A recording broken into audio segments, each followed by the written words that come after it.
Good morning, and welcome to another edition of Tim's video blog here with Venom Motorsports Canada. And right now we are going to have a look at the X18, and it's going to follow up my blog saying that, you know, we're doing the X18 exposed. So what that means is we're going to look at the bike with, you know, some fairings on, and then we're going to expose it with some fairings off. And the reason for this is to give you an idea what's inside the bike and perhaps help you with some troubleshooting and setup. So when we look at the bike, the first thing I want you to admire, of course, is the bike itself. This is one awesome looking bike. I think it's the nicest pocket bike I've ever seen.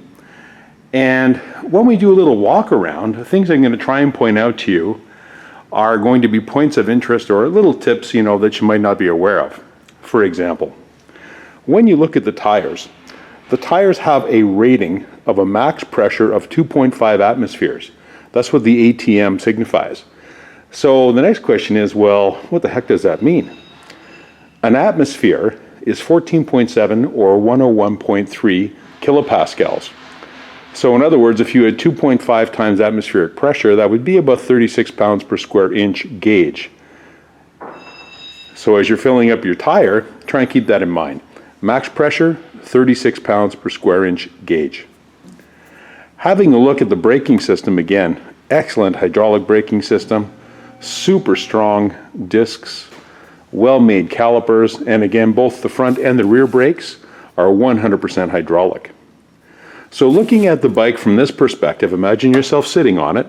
We're going to look at the left side first, then scoot around and look at the right side. Fairings on, and then we're going to have a look at a version that's been opened, fairings off. So the fairings are these plasticky pieces here that you see. So those are the body pieces, again made of plastic, called fairings. So when we look inside here, you can also see this is where the choke lever is located. Now this is extremely important. When the bike is cold, and we're talking colder than a cup of coffee, put the choke all the way up. Get the bike to start, and then open the choke. So this is choke closed, this is choke open. The choke must be in the downwards position when the bike is warm. Otherwise it will not start and you'll flood the bike. This simply means that the air fuel mixture is too rich. We only need the choke on when the bike is cold. So cold bike, choke is up. Warm bike, choke is down. So normal riding position would be with the choke in the downward position. And then as we move ourselves around the bike, we can have a look at the gas tank. What makes these interesting as well is that there's a lock that's fitted for the gas tank so nobody can sneak away with any of your gasoline. Excellent speedometer, great looking windshield. And down here where you're going to sit, of course, where the seat is located, if you remove these machine screws, the seat cover comes off and the battery is located right beneath that. So we're going to have a look at that in a minute. The other thing you need to be aware of is before you try to take your bike out for a spin, you need to connect these two connectors. This is the main power supply for the bike. If these are not connected, of course, your bike will not start. So you need to connect those. Your bike's now ready to go. The other thing I want you to keep in mind is sometimes before you try your bike, it never hurts to plug the charger in, make sure that the bike is fully charged. Nothing wrong with that either. However, 9 times out of 10, there's enough residual charge left in the battery, the bike will still start, no problem. This is your kickstand, and your kickstand folds away if you take the nose piece for the kickstand, put it in here, and then hang it from this clip.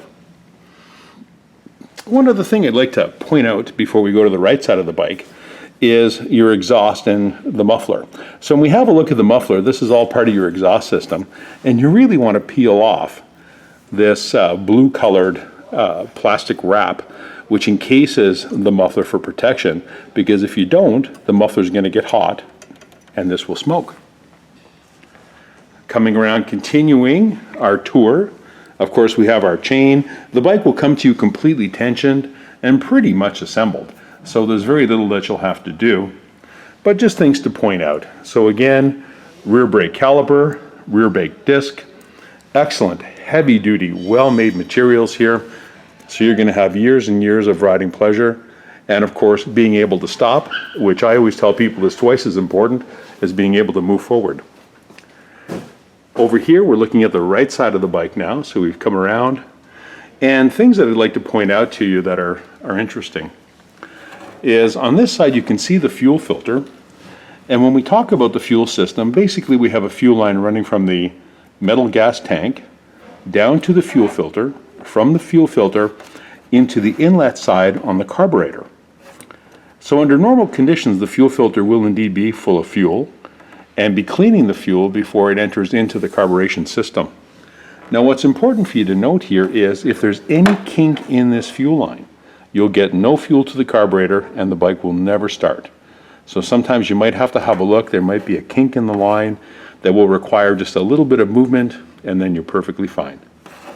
Or perhaps, you know, you've taken the bike and you've done a few jumps too many. Again, this may cause a kink in the line. Just remove the kink, the bike is perfectly fine.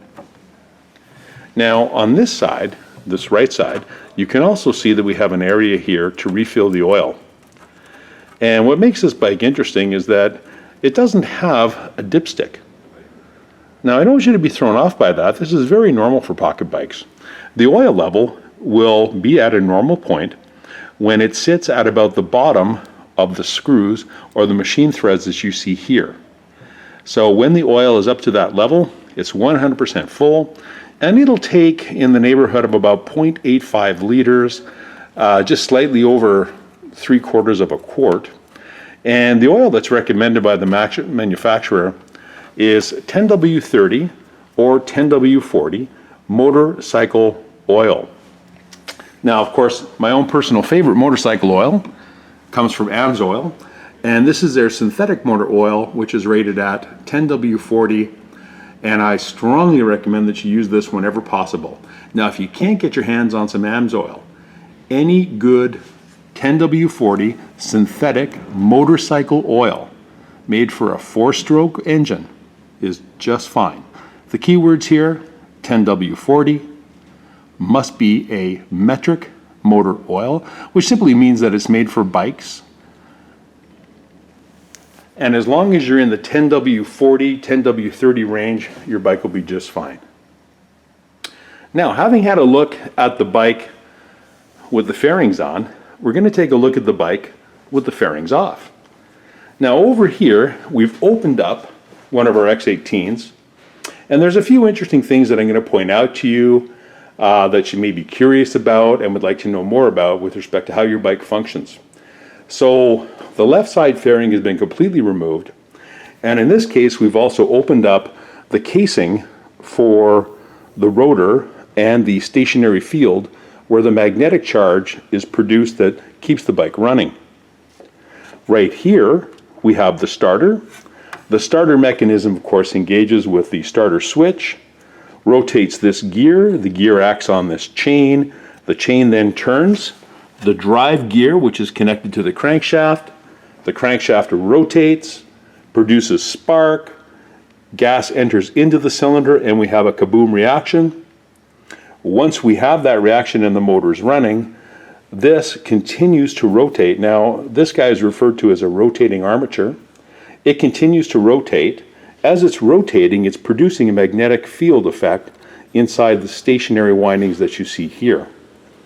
Also attached is this sensor. Now, this is the sensing element for both the speed sensor and the Cdi chip. So this guy's having a look to see how fast you're rotating to feed back that information to the Cdi chip, which we're going to have a look at in a minute. So really very important that all of these components function well. So your starter, this is the stationary winding, and that cover goes back on top of the rotating armature. And it simply slides back in with a little bit of wiggle room. Keep in mind that that rotating armature is a permanent magnet, so it's going to try and pull itself back in place. This is the drive sprocket coming from your transmission that feeds the power back through the drivetrain to your rear wheels, of course, to make you go.